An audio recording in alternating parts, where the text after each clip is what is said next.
Morning. So Good fabulous. baby.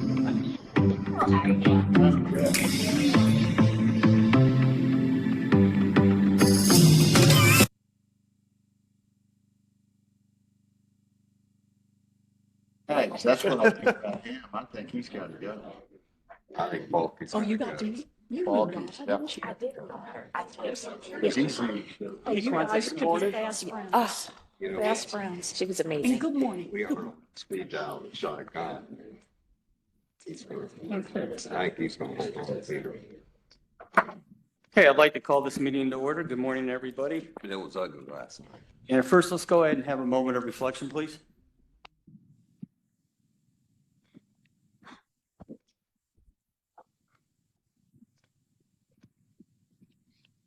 Okay, thank you.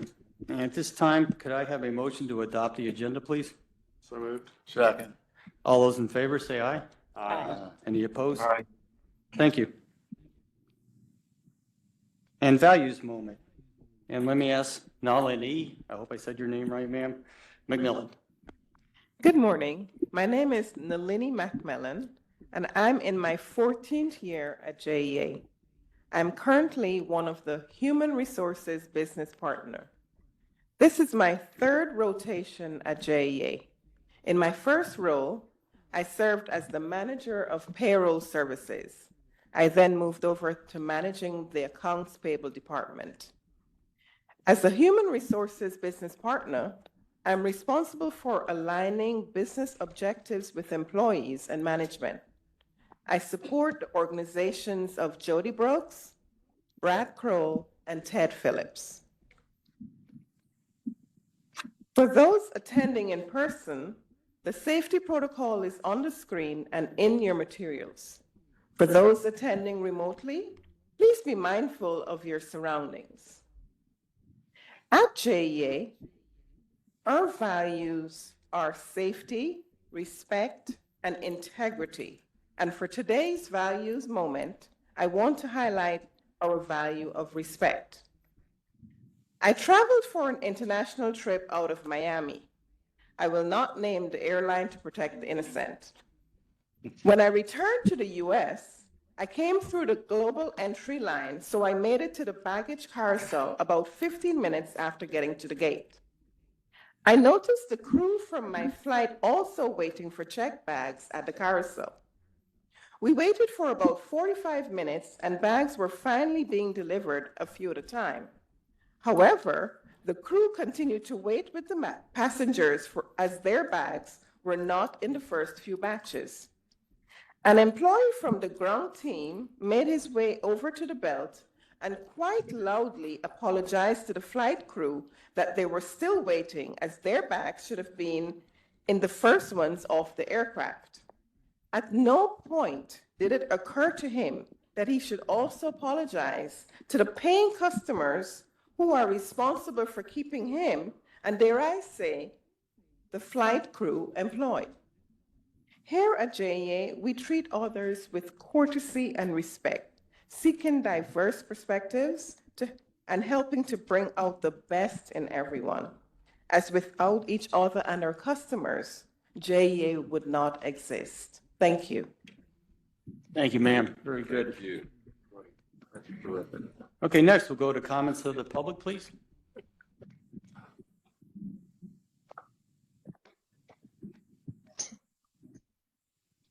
Okay, not seeing any. Okay, please. You have my card? Yeah. Here, Mr. Nooney.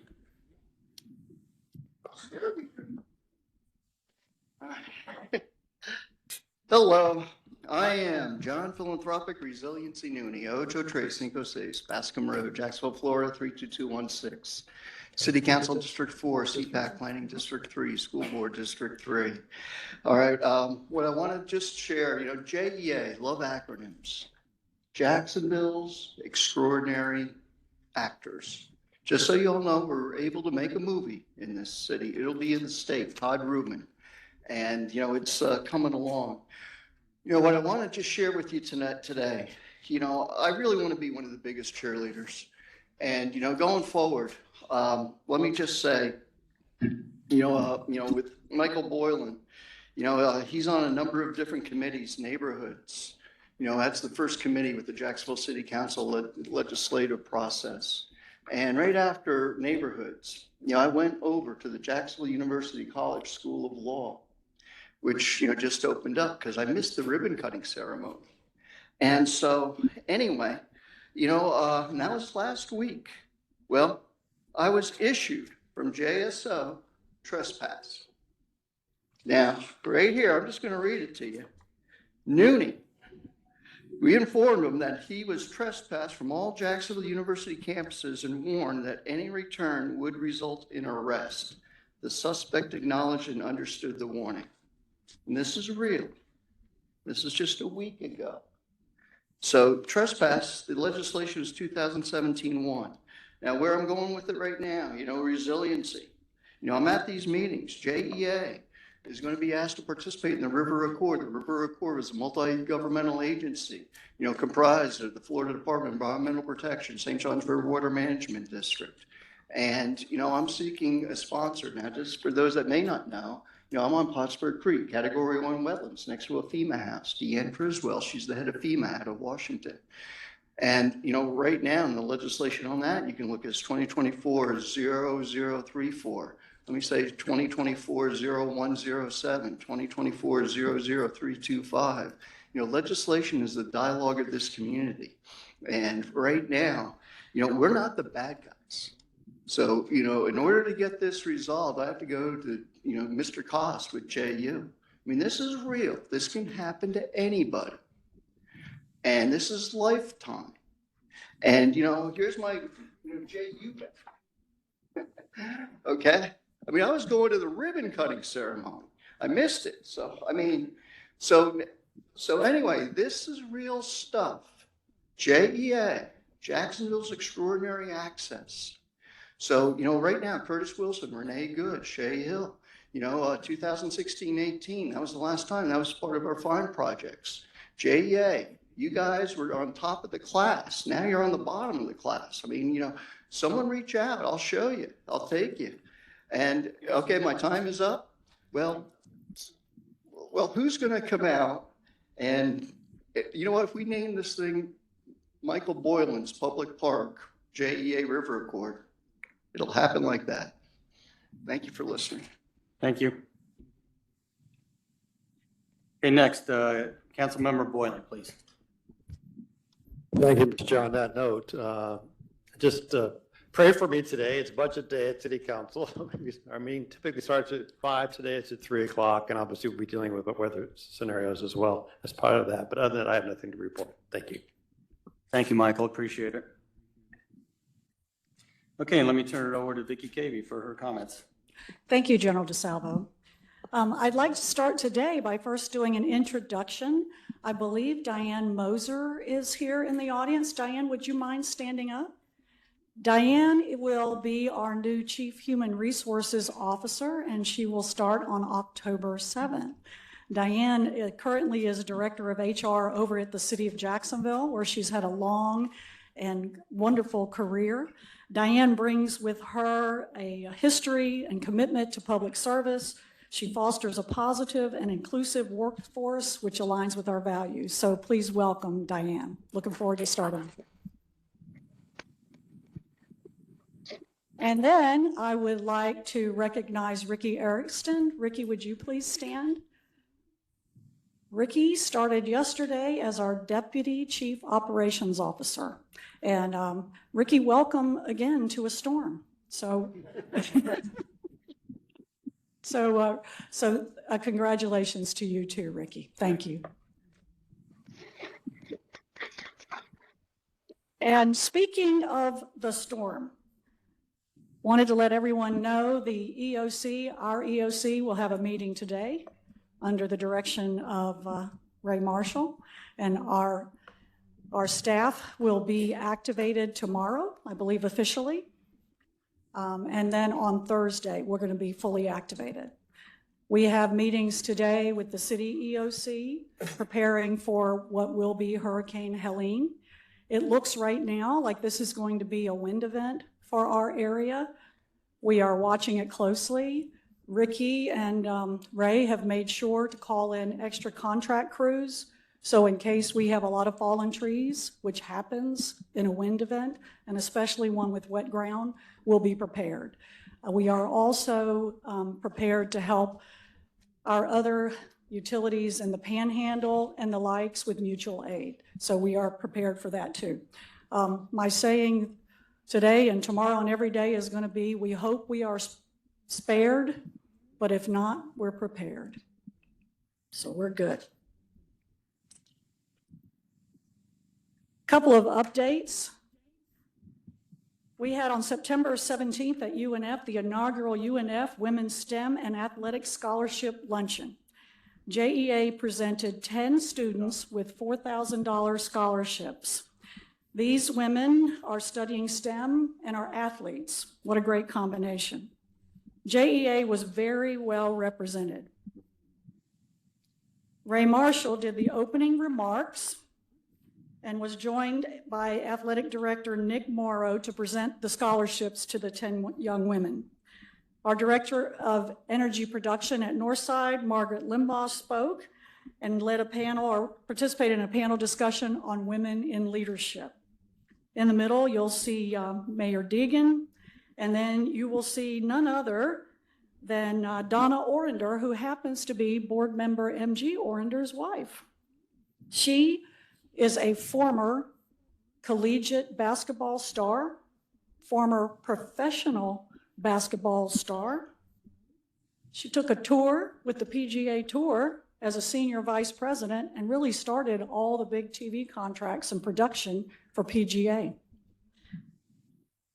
Then she became president of the WNBA. Outstanding. And now she has started Gen W, among other things, to help with entrepreneurship and leadership with women. Donna couldn't be better. I don't know if you can see her t-shirt, but it says, if you are just now tuning in to women's basketball, we told you so. So I love that. And of course, our own board member, Kawanza Humphrey, was there. Kawanza serves on the UNF Board of Trustees and our board. So it was a wonderful, wonderful event. Next, I want to talk a little bit about employee engagement. We started weekly food trucks last Wednesday. Look at the crowd. So we had 2. Tomorrow, we're going to have 3. They can park around the building, which is wonderful. The lines were a little long, so we're going for 3. Our goal is to have them every day, probably Tuesday through Thursday. So we hope they get a lot of business because we enjoyed it. It was a big hit. We had another all-employee town hall meeting on September 20th, there in the middle. And we have the return of our leadership meeting starting October 9th with a speaker, the COO from MEAG Power, who will educate our leadership team of over 200 folks on Vogtle and the importance of nuclear power. And so we're really looking forward to that. We'll be hosting that at FSCJ. And oh, I don't know if you can see the horse that even showed up for the food trucks. It was a big hit. Next, the electric bond issuance. This was just a wonderful success. A few pictures from our trip to New York. We were there from last Monday through Wednesday, the 16th through the 18th. It's pretty awe-inspiring to walk into the headquarters of JP Morgan and see on the big screens of the lobby on the upper left, JP Morgan welcomes JEA. We were the big deal of the day, and it was done very well. You can see down at the bottom left, that's JP Morgan's current headquarters, and next to that is their new 60-story building that they're going to move into. And in the center, I just have to recognize financial analyst Joel Ruiz on the left, myself, then Shannon Treeman, financial specialist, and then AJ Soto, who's the debt manager of capital markets. Are you here, AJ? Would you just stand for me so they can see? He hates to be recognized, but thank you, AJ. On the upper, On the upper right is our lead underwriter, Jackie from JP Morgan. And then on the bottom, you will see the room that we spent 2 days in planning for this. It was quite eventful. You plan the day before, you come in the next day, and they start taking orders. We sold $476 million of bonds. We got over $3 billion of requests. $3 billion, 5.5 times oversubscribed. Now, as you know, this was done to de-risk our debt, move from variable to fixed. Icing on the cake is we saved about $7.9 million net present value. The big icing on the cake is how well JEA was received in the market. And the comments that we got from PFM, our financial advisors, JP Morgan, and the 51 investors that bought our bonds. Among them, Allstate Insurance, BlackRock, Vanguard, and T. Rowe Price. This deal was done in 6 weeks, from conception to execution, which is outstanding. Before we even got to the day of pricing, there were some major deliverables that had to get done. We had to prepare a preliminary official statement, which was about 140 plus pages. The document gets published ahead of the deal pricing, so potential investors can read about who JEA is and what we're trying to do. The other is answering the due diligence questions for our underwriters. Underwriters Council had 86 questions for us. Yes, 86 questions. The final product was 25 pages of questions and answers. The deal could not have been executed in such a short amount of time, 6 weeks, without the input of over 50 people here at JEA with our unbeatable team. They are all the reason that JEA receives such high praise from the underwriters and investors for our level of our disclosure and the quality of the products that we produced for this deal. It's also a contributing factor in the overwhelming demand for JEA's bonds. AJ wrote an email to those people that I'd like to read. I am humbled every day at the knowledge, skills, caliber, and character of the people here at JEA. This is by far the most professional set of colleagues I have ever had. They all care deeply about what it is that they do every day, and they are ready to help each time we do one of these deals. The success of this electric system de-risking deal is all of yours to share. High praise to you and your leadership, AJ.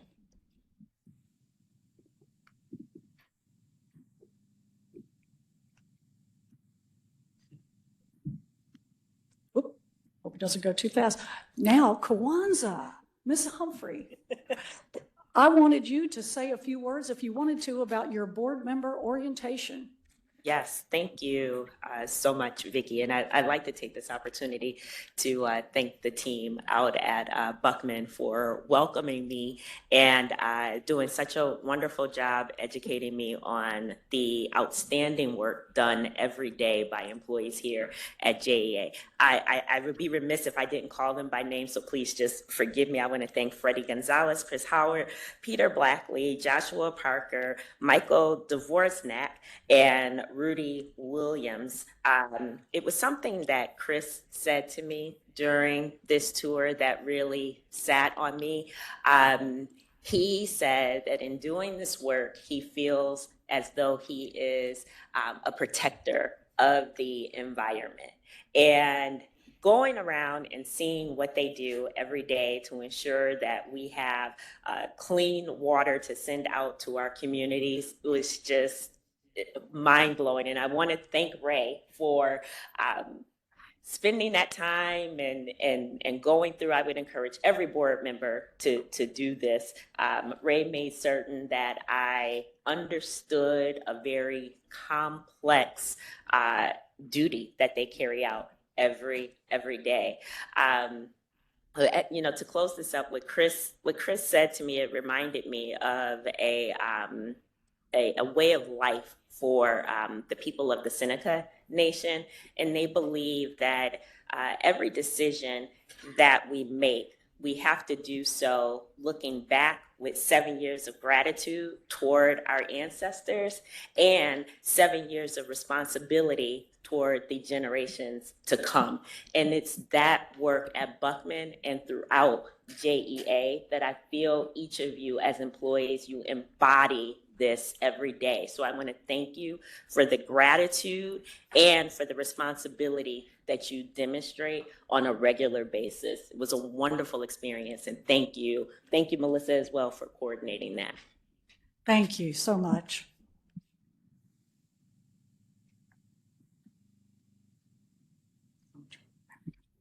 Last but certainly not least, Chair DeSalvo, General DeSalvo, was asked to speak at the Julia Landon College Preparatory and Leadership Development School on Friday, August 30th.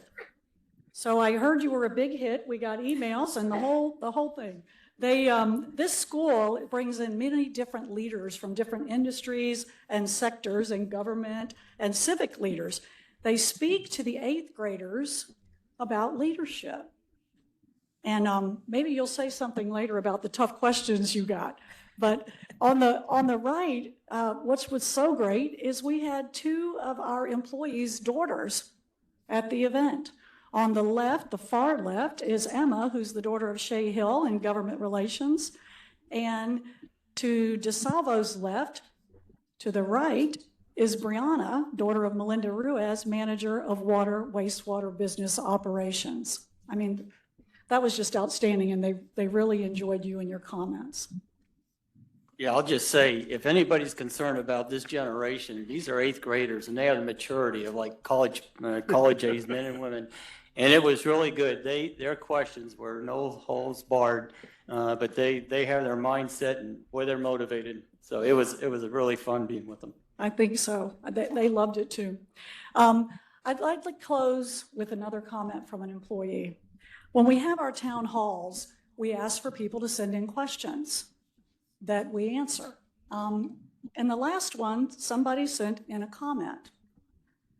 This is not a question, but I would like to say that I will be retiring on Friday, September 20th, after 37 years and 9 months with JEA.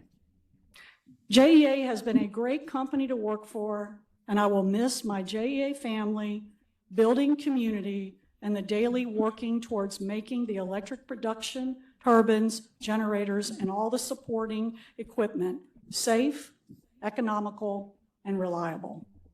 Thank you, and may the JEA and the community we serve have a safe and prosperous future.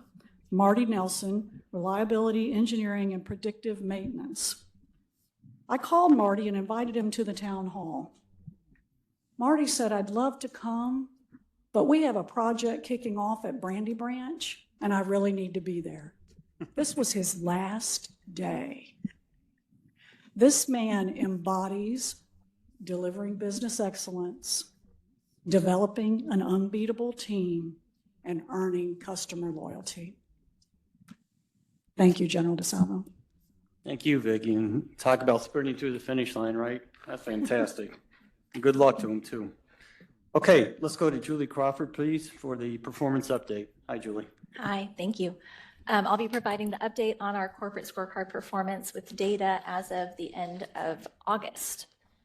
Our lost time incident rate has remained stable. It's currently 8% lower than our target of 0.4. We received the final J.D. Power's residential update for the fiscal year on the 17th of this month, which is not reflected in these results, but it has placed us in the second quartile, achieving our corporate goal for the year. We were only 4 points away from achieving a first quartile finish overall.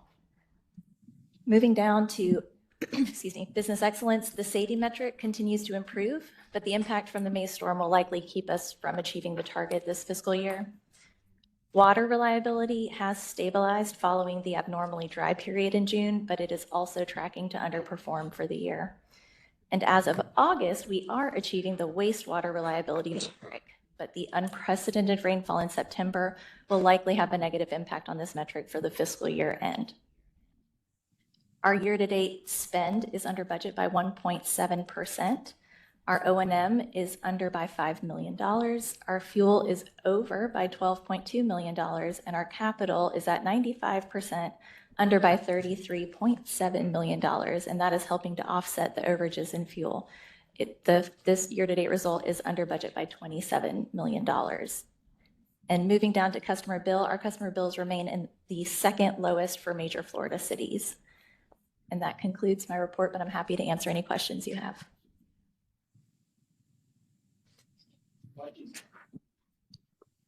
Just hate to see some of the numbers after all those storms and the impact on our system. That was just overwhelming. It is. In our next board meeting, we'll provide the final actuals. So we'll see where we end up. Great. Thank you. Thank you, Julie. Okay, could I have a motion to, for the consent agenda, please? So moved. Second. Second. All those in favor, say aye. Aye. Any opposed? Approved. Thank you. Okay, Sheila, fiscal year-to-date customer satisfaction, please.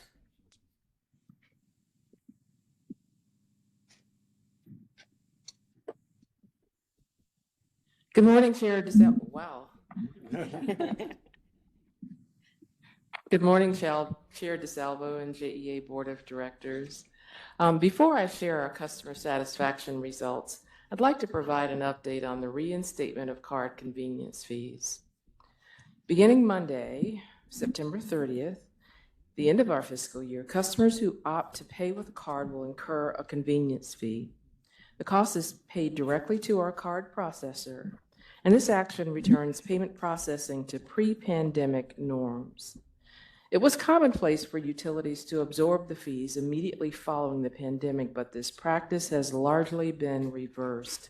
In fact, we're the last utility in Florida to make this change.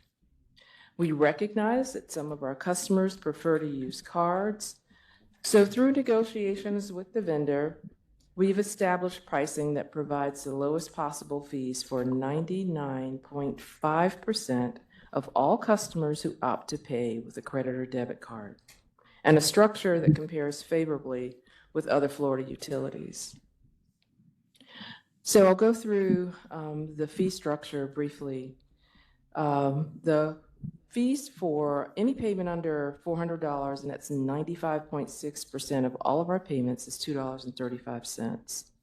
$8.95 for payments between $400 and $1,000, that's 3.9% of all of our payments, and then $40 for payments $1,000 to a maximum of $2,500. That is 0.5% of all card payments. Payments above $2,500 will still be accepted, but those payments will be made in increments not to exceed $2,500. The typical payment from a small business customer is $661. On average, JEA customers present 200,000 card transactions monthly, representing 37% of all payments received. As always, customers will have access to fee-free payment options, including direct bank transfers, checks, and automated bank drafts. And clear communication has been provided to customers in advance, ensuring transparency regarding the specific fee structure and alternative payment methods available. Now, JEA contracts with a different vendor for the kiosks in the customer center. An average of 800 card transactions are processed through the payment kiosk monthly. For uniformity, the fee will be assessed on these card transactions after negotiations with the vendor conclude, and we are actively working to conclude these negotiations soon. Customer satisfaction remains a primary focus for this organization, and I am pleased to share the results of our satisfaction surveys for the fiscal year. These results reflect the significant strides that JEA has made in enhancing the customer experience. The results are a testament to our team's dedication to our mission. Every measure of residential customer satisfaction improved from 2023, with customers ranking us highest in communication, that's our messaging. The communication ranked in the first quartile of utilities in the study. It is the sole driver of satisfaction to do so this year. And additionally, our customers gave us high marks for avoiding lengthy outages and promptly restoring power after an outage. We'll get some practice tomorrow. They also like the ease of navigating our website. 72% of our customers access the site from their mobile phones, and we have a solution there as well. Residential customers tell us they want to be alerted to unusual usage so that they can take action to reduce consumption before their billing period ends. We've implemented a solution to address this need as well, and I'll detail it momentarily. Our executives are local, and as you've learned from the capital plan, infrastructure improvements are underway. In the survey of our small and mid-sized business customers, JEA placed 28th out of 76 brands in overall satisfaction, landing in the second quartile and again meeting the corporate goal. Price played a role in this most recent survey wave, as JEA dropped 25 points, with 10 points accounted for by the price factor, mainly from total cost and fairness attributes. But business customers gave us high marks for reliability, and comments reference a desire for stability and leadership and a friendly interface for mobile users. Our mobile solution is nearing release. Large customers, our largest customers, typically don't participate in the J.D. Power study, but we want to hear from them. These folks are served by a team of key account executives that provide concierge service. They're available 24 hours a day, 7 days a week. When we surveyed those customers, they reported 96% satisfaction, with 90% extremely satisfied with the service. And I am really proud to announce that all of our key account executives are now certified by the American Public Power Key Accounts program. That is a first for JEA, and they will be recognized at the upcoming American Public Power Association conference. So we have a team of data scientists that are focused on using the data that we gather from the meters to provide to customers to help them manage their utility expense. Our customers tell us that they want control over their expenses and they want predictability. So in response, our analysts have developed an algorithm to detect electric and water usage spikes within the billing cycle. We notify customers, allowing them to adjust usage and thereby avoid a significantly higher bill at the end of the month. We're trying to avoid bill shock. And over the past year, customers have had the lowest monthly bills among major metro cities in Florida, and we wanted to make sure that our customers were aware of those efforts that led to those low bills. And so we initiated a campaign to share that information with them.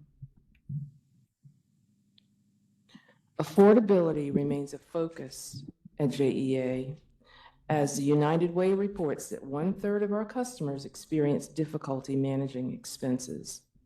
This slide lists the many measures designed to provide needed support, beginning with an average of $9.8 million in monthly payment arrangements. You'll see ads promoting our budget program, which levels payments over the course of the year, again, providing that predictability that customers seek. Only 7% of the state income eligible population are served with federal utility assistance, yet 38% of households have an elderly member who would be eligible for such aid. So we've addressed that as well. We've reinstituted Senior Day at JEA. It is scheduled for the third Wednesday of each month. Seniors aged 60 or older who meet federal guidelines can visit our lobby to access various resources, including utility bill assistance, food services, energy efficiency education, and retirement services. We've partnered with JTA, Elder Source, the City of Jacksonville, and others to provide those services. And I'm pleased to introduce another tool that we're providing to customers. It's video billing. On a month-to-month basis, customers question whenever there is a variance, and they're typically trying to dissect the bill on their own. So we initiated a pilot that produces a video that provides that explanation for them. And it's been well received by the 17,000 customers that are in the pilot, and we will expand it in the coming months.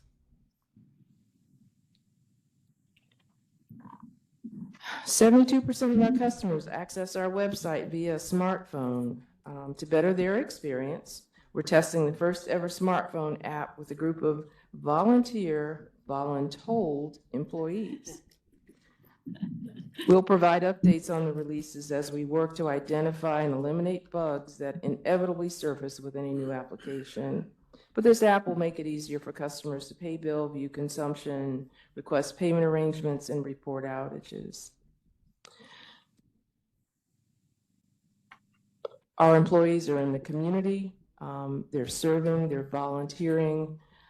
We have no shortage of interest when these volunteer activities are made known and available. And we thank you all for what you're doing for our community.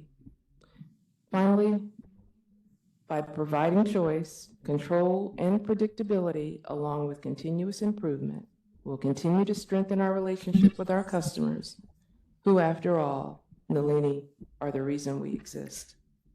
Are there any questions? Please, Michael. Thank you, Chair. Just a comment with respect to the credit card. I'd appreciate it if you could send to my office and perhaps to my colleagues as well a succinct narrative of what you shared with us today.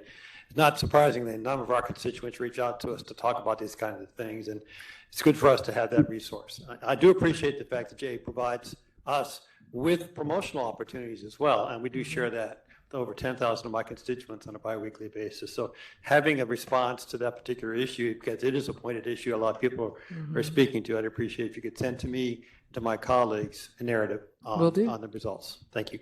Yes. Any other questions? Thank you.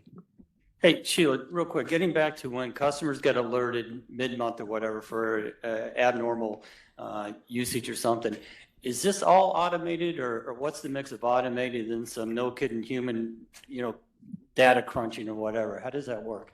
It's an algorithm. It looks at their consumption, their normal monthly consumption, and about mid-month looks for a variance.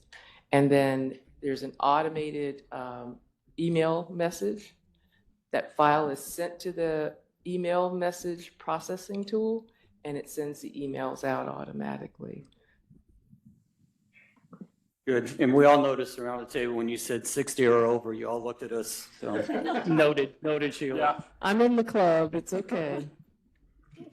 But does it also send text? Can it send text messages? It does. Okay. It seems that always people seem to get text a lot better than they get email. Yeah, it does send text messages as well. We all know that, customers question any text message they receive from a company. They want to make sure it's legitimate. Sure. So the email is sent as well. Thank you. Great. Okay. Thank you, Sheila. Okay, Florida Blue Renewal, Ted Phillips, please.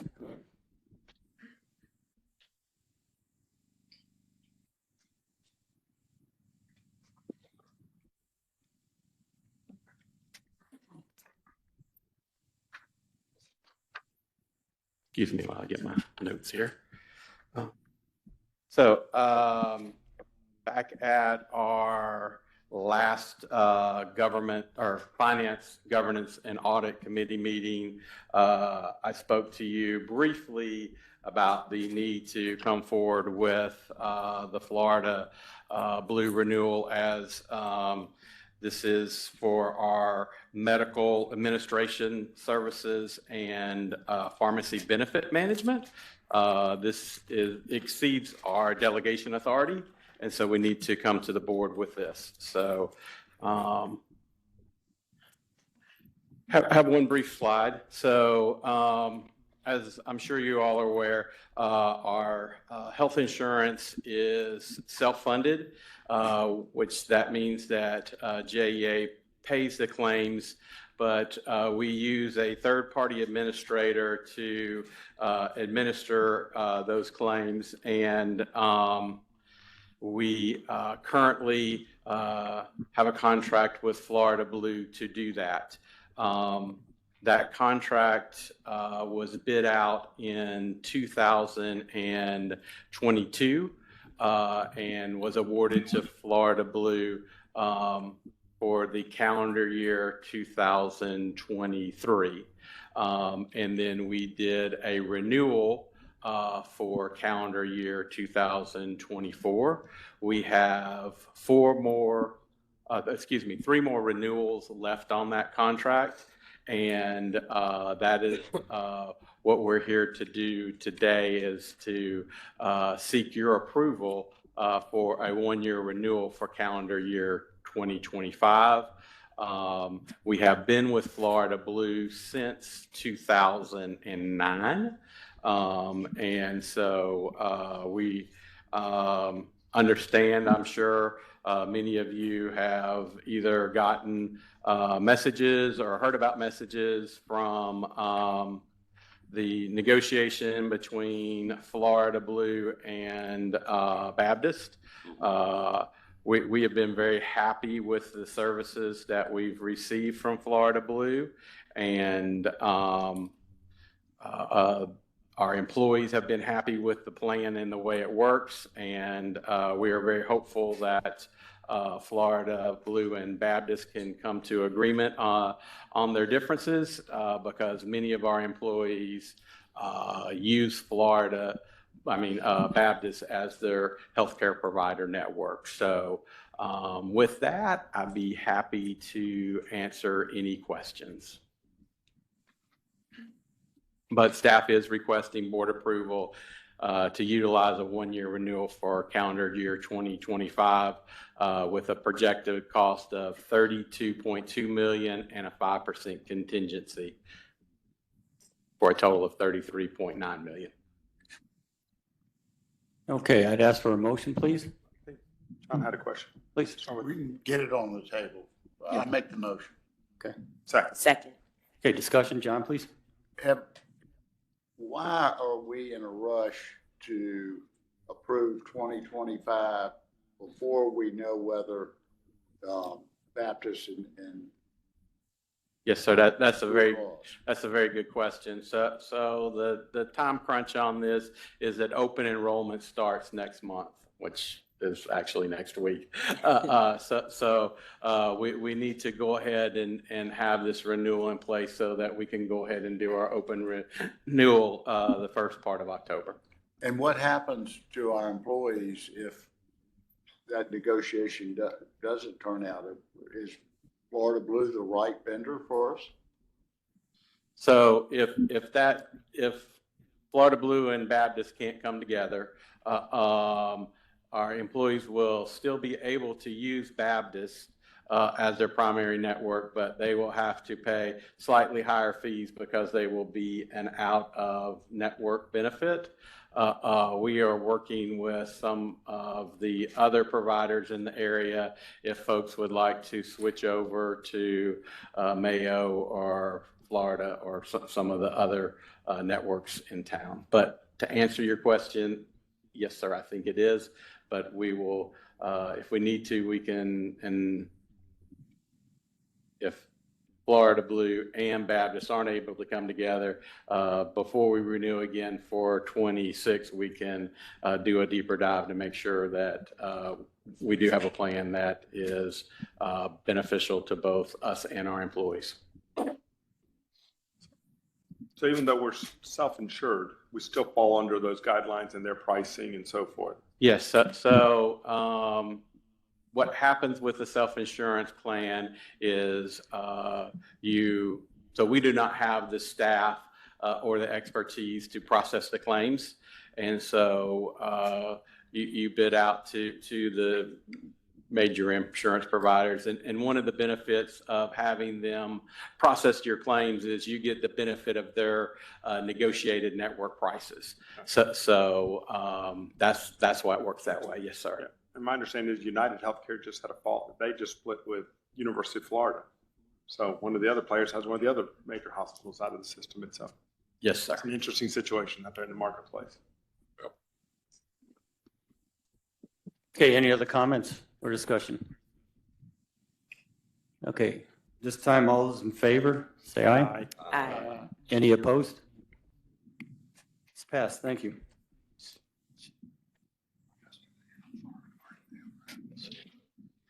Okay, next item, we'll talk about the board bylaws and policy manual. And Jody, let me preempt you with sort of giving a scene setter for this. So is that okay with you? That's fine. Okay. You're the chair. So Article 21 of the JEA Charter, the board is required to review and update our governance documents annually. Our current board policy manual was modified and adopted on August 10th of 2022. And the last board meeting, I asked, back in August, I asked the board to review and comment on the November 16, 2021 long version board policy manual and consider reverting back to that long version in place of the 2022 version. Now, just here's my thought. In my opinion, the August of 2022 version, it bypasses a lot of critical details and information necessary for ensuring that all the board members, old and new, stay abreast and in compliance with our governance issues and policies. I also commented on updating our committees because we have different committee titles and structure and descriptions. So that's sort of the genesis of this. And what I'd first like to do before handing off to Jody is asking the board members, any comments you had on that board policy manual. Well, I know I've been making some notes and so forth, but I haven't submitted them. I was going to send them in. Okay, no, that's Yeah, because, yeah. go ahead, Jody. And I'll talk about timing of getting out everybody's collective agreement or all of their amendments. And we're going to be presenting it to the Finance, Governance, and Audit Committee on October 24th. And so if you can get all of your comments, and a red line will be presented at that meeting for discussion on the new created board policy manual. And Regina Ross is her staff is leading the charge on getting that red line put together. I want to especially thank John Baker and General DeSalvo because they've given a pretty thorough review of the board policy manual. And you kind of stole my thunder about the little bit of a presentation I was going to give about the charter requirements. Is that the charter requires that the board adopt governing documents, annually review and update, and then post on the JEA website. And that's where we're at right now from an October timeframe to get them annually reviewed and then updated. In October, I think we'll meet that timeframe.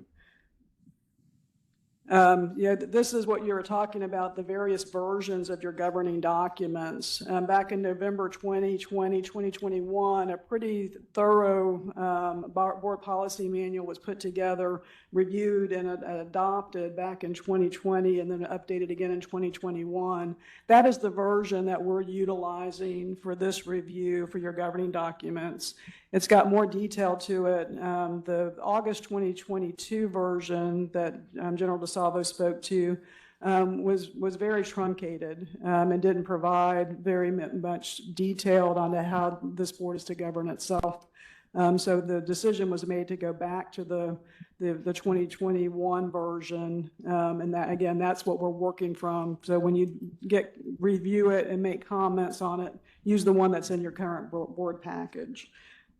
Based on feedback we've received so far, there are a handful of changes that still need to be updated to that 2021 version. And again, Mr. Baker and General DeSalvo had pointed out a few things.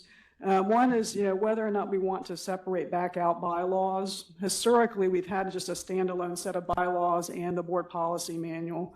The only reason really to do that is primarily for some financial transactions that sometimes require us to provide just a standalone set of bylaws.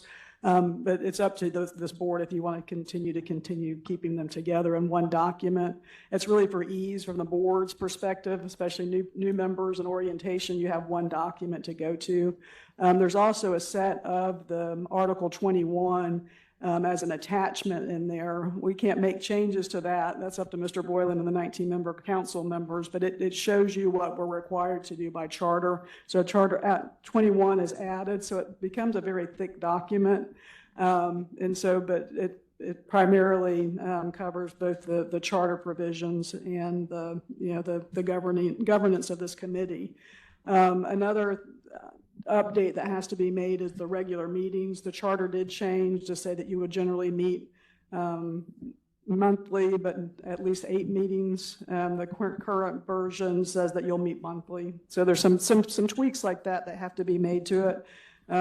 Physical quorum, there was the ability to attend virtual, that during COVID that was acceptable based upon the governor's proclamation, but that's been taken away now. So physical quorum is required for this board to conduct business. So there's some updates, some things like that we're in the process of changing. Again, I'm working with Regina and her staff, and we're seeking your guidance on some of these items and other amendments that we're spotting. But again, if you can get detailed red line, if possible, or handwritten comments to Regina and her staff in the next couple of weeks so we can put them into one consolidated red line to be presented at the governance audit. I can't remember, Finance, Governance, and Audit Committee. And the committee structure is another one. One of the suggestions made by Mr. Baker was to bring back the compensation committee and his comments that would review not only the CEO's compensation, but also the leadership team's compensation was another recommendation. There's some vagueness in the current one, and we're working on it and some more terminology. But that's really all I have for this discussion. If you have any questions of us as we're working on your governing documents, let me know. Yeah, I mean, the question I have is, we've gone from 12 meetings a year and shortened that amount of monthly meetings, and we've created committees, which I think capsulizes everything we need to do. But just want to get a general sense of the board is, do we want to go back to 12 meetings a year, or do we want to stay with the same cadence we have? I think it's working well. I just want to get a sense from the board. Bobby, I had the same comment when I was talking earlier this week and so forth. And I thought the 8 board meetings, along with reestablishing the real committees that we've done away with, I thought were really working and so forth. Because I felt so much that, we had one board meeting, we started getting ready for the next board meeting, not really getting into the nitty gritty on some of the committees. So I thought somewhere in there, 8 is an absolute minimum, but getting more into a committee structure and having more valuable committees where a lot of nitty gritty work gets done, I thought was very adequate. I agree, but I just want to get a sense. Yeah. I would agree. The 8 meetings work, and certainly the committee structure I find helpful as well. I agree as well. I do not think that without the committee meetings, that 8 would be enough, but we got it, and that's fine. Yeah. And I agree.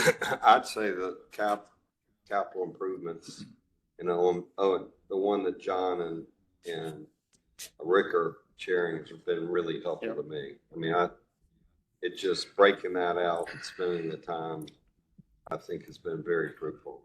Yeah, I think so too. And just with 8 meetings, I think suffices. And again, just with the quality of the committee meetings that we have right now, doing a good deep dives to really get us smart. It's well worth that investment part of it. So, Jody, I think the charter calls for a minimum of 8, right? It's generally monthly, but no less than 8 a year. Okay. Is what the charter language says. And just a little bit of history around that is that we didn't have physical quorum to conduct a monthly meeting, which we could have violated the charter.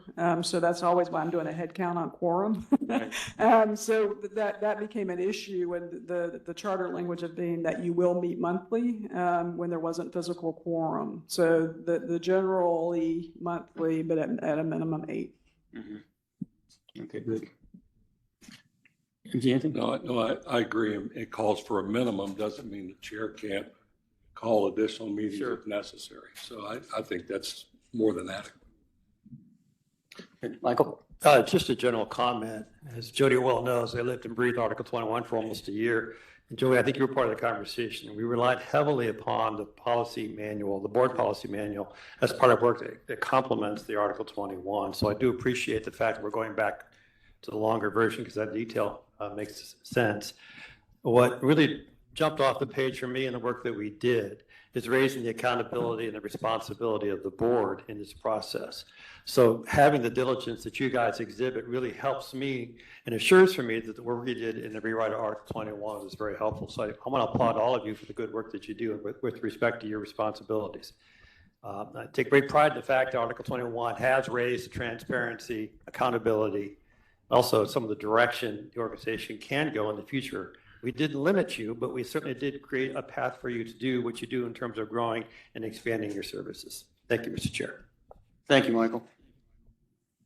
Okay, so anyway, the comments based on the version that Jody sent out, that'll be a red line document that we'll then look at on the 24th at the next Finance, Governance, and Audit Committee to prep for action at the 29 October meeting. That's correct.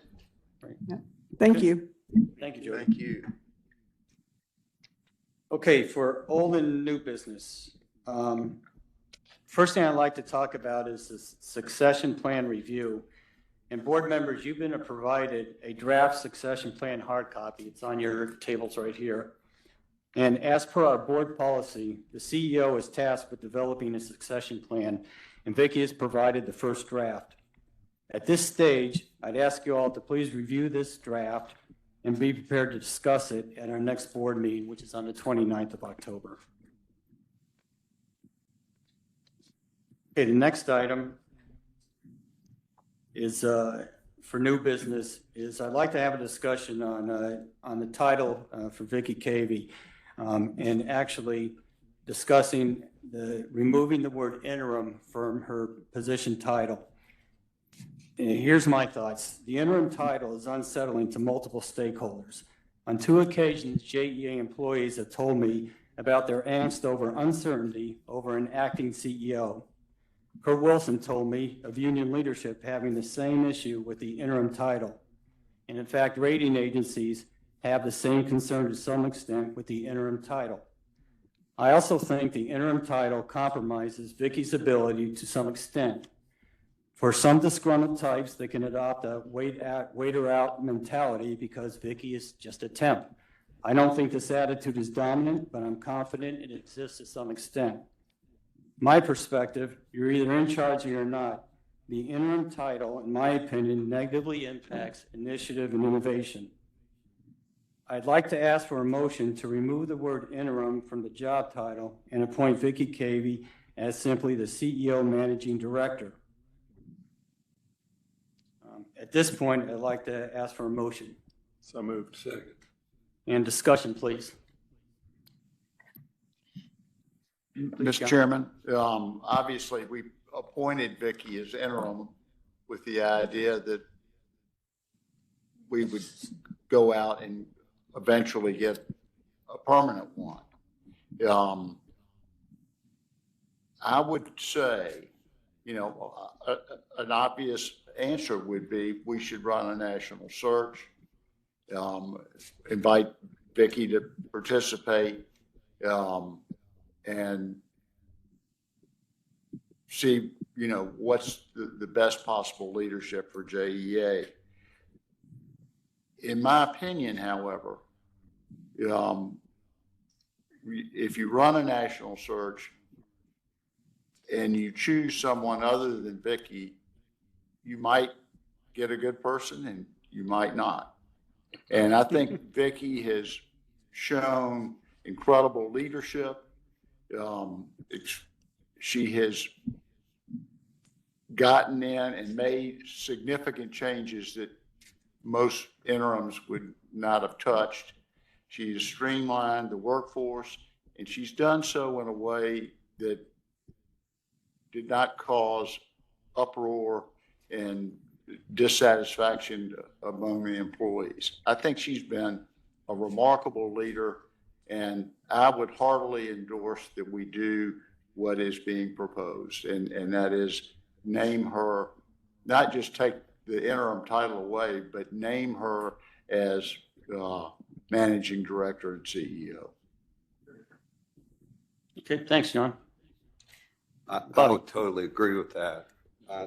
I've been in national searches, and we did one, and I've just learned that you just don't know what you're going to get until the next year or two. And I think Vicki has shown great leadership, as John has said, and I think stability is important to this organization, and having, you know, a leader that we know is here for a certain period of time. So I commend you and the work that you put in, Joe, and I'd say that the rest of the board has put in. So I would strongly endorse John's comments. Okay, thanks, Bobby. Any other comments? Yeah. Please, Kwanzaa. And I agree with everything that has been said. And, you know, I'd also like to just circle back around quickly and acknowledge that I heard that Vicki received the standing ovation when we did the bond deal. And I think that is something that is highly commendable. And I think we glossed over that as a team. So I just wanted to take a moment and to acknowledge that and double down on everything that's been said. I have the perspective of, I think it's prudent for us as a board to conduct a search and open up the process to be certain that we have a fair and equitable and defensible, if ever it came down to it, process. Again, not to take away from the great work that has been done, I think we would welcome and encourage Vicki and others to apply for the position. Just from my perspective, I would have a great deal of comfort with conducting a search just based upon history and everything that this community has seen. I feel it would really, at the end of the day, protect the organization, the community, and each of us as board members to conduct the search. Okay, thank you, Kwanzaa. I have one additional thought. So again, we got the succession plan, and again, by charter and also by our board policy manual, that's one of the tasks that we have the CEO do. If everything works right, a succession plan has whoever Vicki's successor is being from internal to the organization, a local commodity. And I also believe, I think that's the intent within city council and the city in general is to get homegrown talent for these key positions. So I understand you have the pros and cons for an external search, but there's something about the succession plan. And if it is a good succession plan, that obviates the need for an external search potentially. So just sort of throw that out there. Please, Rick.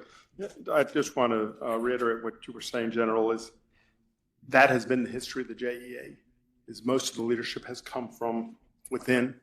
And I think that's something we really need to get back to, is cultivating what the best part of the JEA is, the staff and all the employees that work here.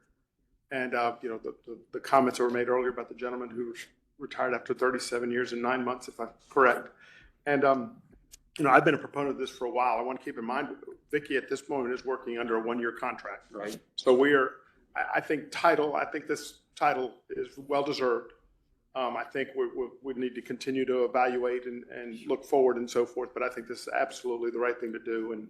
And the conversations and the inclusiveness of the board over the last however many months has improved tremendously. And I just want to thank you, Vicki, and look forward to, and thank you for making this motion general. And then MG, please. Yeah, my brief looking at the history of JEA, they've been internal CEOs except for the last two, which were external searches. The staff, certainly to the point you made, Kwanzaa, that she got a standing ovation. The staff appreciates the fact that she is from within. And just on a personal note, I haven't been on the board long, and I've been on a number of public and private boards. And I will tell you, I've never seen a culture more open. I can walk up to any employee and ask them a question, and they don't go like, to see if who's going to listen to the answer. It's very open, and it's encouraged to be open, which allows a board to do their due diligence and be their best. So, and culture starts from the top. So I'm very much in favor of the motion of removing interim and exploring a succession plan that's got some time to it. Mm-hmm. Okay, thanks. All right, any other comments at all?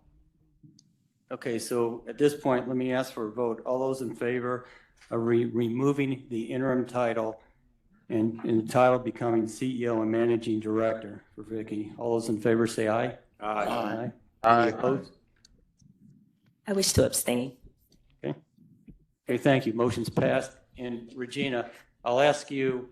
Well, Mr. Chair, excuse me, did you abstain? Yes. You're going to have to cast a vote unless there's a conflict. Yes.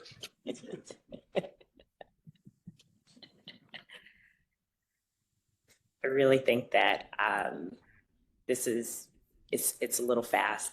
I vote no. Got it. Okay, thank you, Kwanzaa. Regina, at this time what I do is ask you to come back to us with the amended contract, because we will, if I understand it right, we're going to have to amend the contract because of the current language does say interim into it. And anything else that we need to know about, Regina? So just to clarify, I'll go back, draft a document, or amend the contract, or I'll do it this way and make it cleaner. I'll draft a new contract with Vicki Cavey serving as the CEO and Managing Director. It'll be subject to the same terms and conditions of the existing contract. And Correct. I'll bring it back for your next consideration at your next board meeting. Great. Okay, thank you.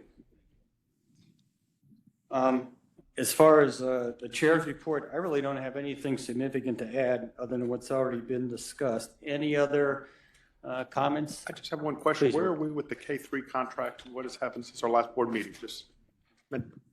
They are almost complete in final negotiations, so they'll be starting, and we'll be scheduling the touch points with the board going forward, and they'll begin their work. Okay, thank you. And my only comment on that K3 contract is I want to make sure personally and want to get the view of the board is we continue the relationship as long as necessary to do the job that's necessary to look at capital O&M. I mean, I think, and regulation, those are the three things, but I know everybody was wanting this in a hurry, but I think we should be methodical in this process. Oh, absolutely, Bobby. Vicki, I know is it too early? When do you think they would actually hit the ground running? Do we have any idea? I would have to ask our purchasing negotiators. There she is, Jenny McCartan. Good morning, Jenny McCollum, Director of Procurement Services. We are in negotiations with them currently. We have a refined scope that we're looking at, and we hope to wrap that up in the next couple of weeks. So they could potentially start in October would be my guess, and we're looking at probably through January, maybe a little bit longer, just depends on the holidays, how fast they can get things done. Okay, thank you, Jennifer. Now, if we need to extend it, what is the process of extending that relationship? It is project completion. So there's really no time, there's really no end date. It's based off of us and if we want to extend to a phase 2 or even a phase 3 after. So they're just going to do phase 1 and look at all of the pertinent information. And then from there, we can negotiate further phases. John? In the course of negotiations, is anything changed dramatically from what they presented? Right now, not a whole lot. Yeah, we're just refining the scope to be a little bit more specific. Thank you. Mm-hmm. And if I remember right, it's projected around a 6 to 7 week effort with K3? It was 3 to 4 months. 3 to 4 months, okay. Yeah. It's okay. I mean, Joe, I don't think you can do the type of job we need, spending the kind of money we need in 3 or 4 months. That's just me personally. Right. I just want to make sure we're focused on making sure we're getting interim reports, but we're also sure. making sure we're getting quality work. Yep. I mean, the amount of billions we're spending in the next 5 to 7 years, I think we've got to be very smart. Right. In our thought process and getting all the help we can. Oh, yeah, right. Yeah, that's the whole purpose of this, right? Agreed. Okay, thank you. That's noted. You're welcome. Okay, any other business or comments? Okay, next board meeting is the 29th of October. This meeting is adjourned. Thank you. Thank you. At